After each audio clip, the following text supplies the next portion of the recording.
Bienvenido a Audioteca LJ Sare. Continuamos con la antología de cuentos y hoy traemos cuentos de Paulo Coelho, gran escritor brasileño. Relatos sobre el arte de enseñar, en la parte 1. Confucio habla de los maestros y profesores. Poco se conoce sobre la vida del filósofo chino Confucio. Se cree que vivió entre el año 551 al 479 a.C. De sus obras conocidas, algunas son atribuidas directamente a él, otras fueron compiladas por sus discípulos. En uno de estos textos, Conversaciones familiares, existe un interesante diálogo respecto al aprendizaje.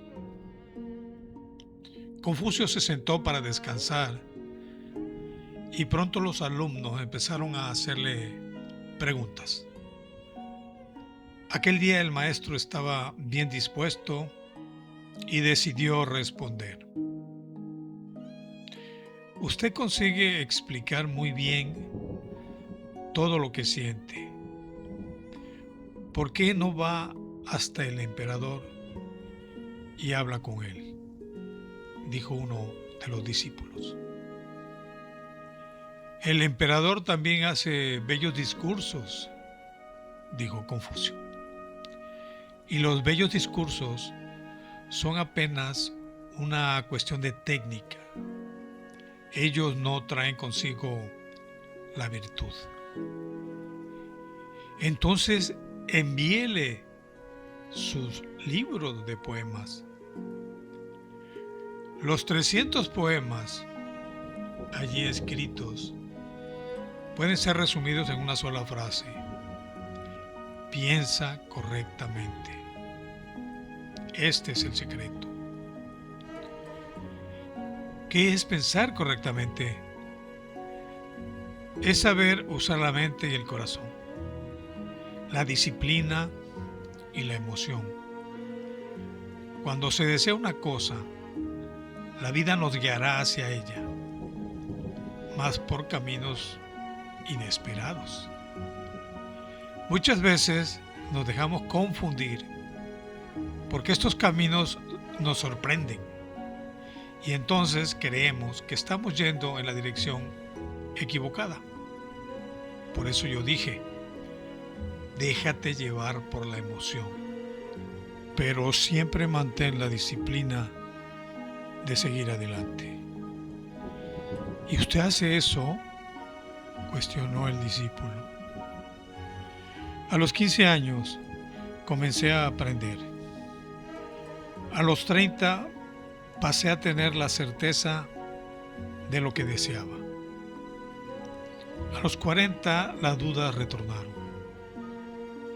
A los 50 años descubrí que el cielo tiene un proyecto para mí y para cada hombre sobre la faz de la tierra. A los 60 comprendí este proyecto y encontré la tranquilidad para seguirlo. Ahora, a los 70 años, puedo escuchar mi corazón sin que él me haga salir del camino. Entonces, ¿qué es lo que le hace diferente de los otros hombres que también aceptan la voluntad del cielo? Yo procuro dividirla con vosotros. Y quien consigue discutir una verdad antigua con una generación nueva debe usar su capacidad para enseñar. Esta es mi única cualidad: ser un buen maestro. ¿Qué es un buen maestro? Es aquel que examina todo lo que enseña. Las ideas antiguas no pueden esclavizar al hombre porque ellas se adaptan y adquieren nuevas formas. Entonces, tomemos la riqueza filosófica del pasado sin olvidar los desafíos que el mundo presente nos propone. ¿Y qué es un buen alumno para usted, maestro? Es aquel que escucha lo que yo le digo, pero adapta mis enseñanzas a su vida y nunca las sigue al pie de la letra. Aquel que no busca un empleo, sino un trabajo que lo dignifica. Aquel que no busca ser notado, sino hacer algo notable. Aquel que no lo deja llevar las conveniencias, sino las convicciones. Relato sobre el arte de enseñar, parte 2. Sobre el puente y el puentecillo. Basado en un relato de Silvio Paulo Albino. Un hombre, después de muchos años de trabajo y meditación sobre la mejor manera de atravesar el río que pasaba delante de su casa, construyó con unos troncos sostenidos por cuerdas un puentecillo sobre él. Pero los habitantes de la aldea raramente osaban atravesarlo por causa de su precariedad. Un buen día apareció por allí un ingeniero. Junto con los habitantes construyeron un puente, lo que dejó enfurecido al constructor del puentecillo. A partir de entonces, él empezó a decir a todo a quien quisiera oírlo que el ingeniero había faltado al respeto a su trabajo. «Pero su puentecillo aún está allí», le respondían los habitantes, «y es un monumento a sus años de esfuerzo y meditación». «Nadie lo usa», insistía el hombre nervioso. «Usted es un ciudadano respetado y le apreciamos mucho.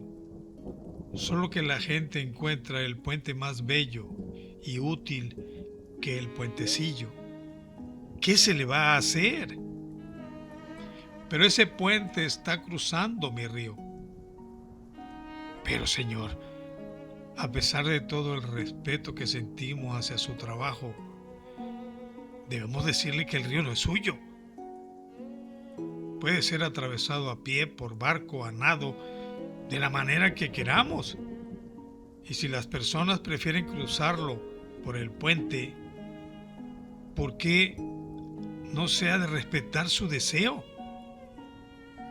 Finalmente, como podemos confiar en alguien que, en vez de intentar mejorar su puentecillo, pasa todo el tiempo criticando el puente? ¿Cómo sobreponerse a esta soberbia y permanecer en una idea obsoleta? La soberbia suele presentarse como una armadura brillante. Protege al individuo de la duda, del error y de la crítica, pero al mismo tiempo lo aísla. Es una forma de ceguera voluntaria que impide reconocer los límites propios y, sobre todo, aceptar que el mundo cambia. Frente a ella surge una paradoja inquietante. Mientras la soberbia empuja a creerse superior, también puede aferrar al sujeto a ideas obsoletas, como si fueran trofeos intocables. Sobreponerse a la soberbia no implica únicamente un gesto moral, sino un ejercicio profundo de conciencia intelectual y ética. La soberbia intelectual se manifiesta cuando una persona confunde convicción con verdad absoluta.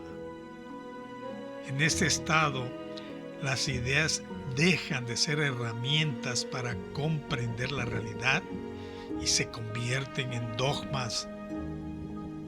Una idea obsoleta no es necesariamente falsa en su origen. Muchas veces fue válida en otro contexto histórico, social o científico. Sin embargo, cuando se mantiene por orgullo y no por reflexión, se transforma en un obstáculo. La soberbia impide revisar, matizar o incluso abandonar esas ideas, porque hacerlo sería admitir que se ha estado equivocado. Y para el soberbio, el error no es una posibilidad, sino una amenaza. Sobreponerse a la soberbia exige, en primer lugar, reconocer la fragilidad del conocimiento humano. Toda idea nace situada en un tiempo, en una cultura y en una experiencia concreta. La historia del pensamiento demuestra que incluso las teorías más sólidas han sido superadas o reformuladas. Aceptar esto no debilita al individuo, al contrario, lo libera. La humildad intelectual no consiste en negar lo que se sabe, sino en aceptar que siempre hay algo más por aprender. Es un gesto de apertura, no de renuncia. Ahora bien, ¿por qué alguien decide mantenerse en una idea obsoleta? A menudo, porque esa idea no solo estructura su pensamiento, sino también su identidad. Cambiar de opinión puede sentirse como perder el suelo bajo los pies. Aquí la soberbia se mezcla con el miedo. Miedo a la incertidumbre, a la crítica ajena, a la sensación de quedar desnudo frente a lo desconocido. Mantener una idea obsoleta se vuelve entonces un acto defensivo, una forma de conservar coherencia interna, aunque la realidad ya no la respalde. Superar esta resistencia requiere distinguir entre la fidelidad a los valores y el apego rígido a las ideas.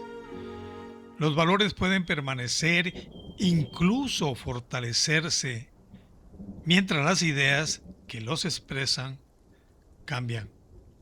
Por ejemplo, el deseo de justicia puede ser constante, aunque las formas de entenderla evolucionen. Confundir valores con formulaciones antiguas es uno de los errores más comunes alimentados por la soberbia.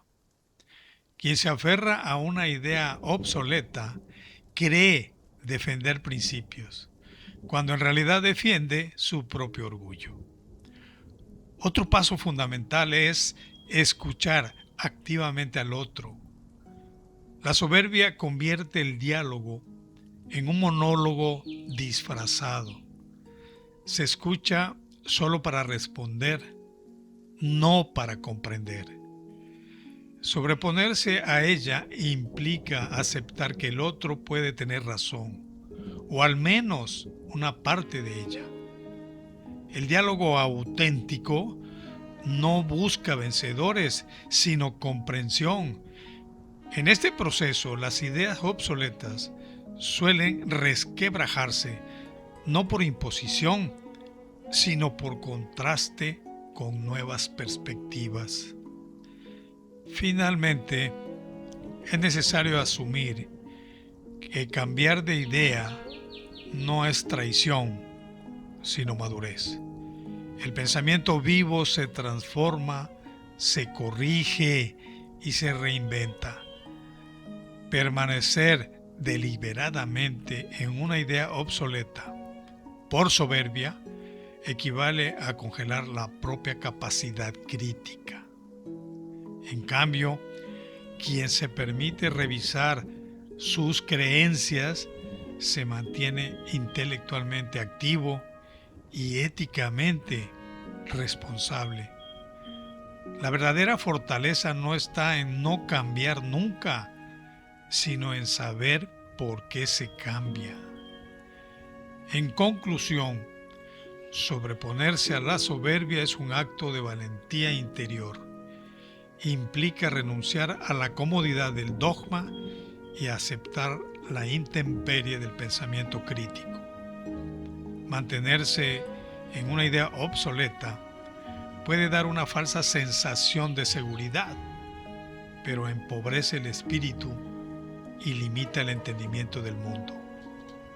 Solo desde la humildad intelectual es posible avanzar, no como quien abandona lo que fue, sino como quien integra el pasado para pensar con mayor claridad el presente y el futuro.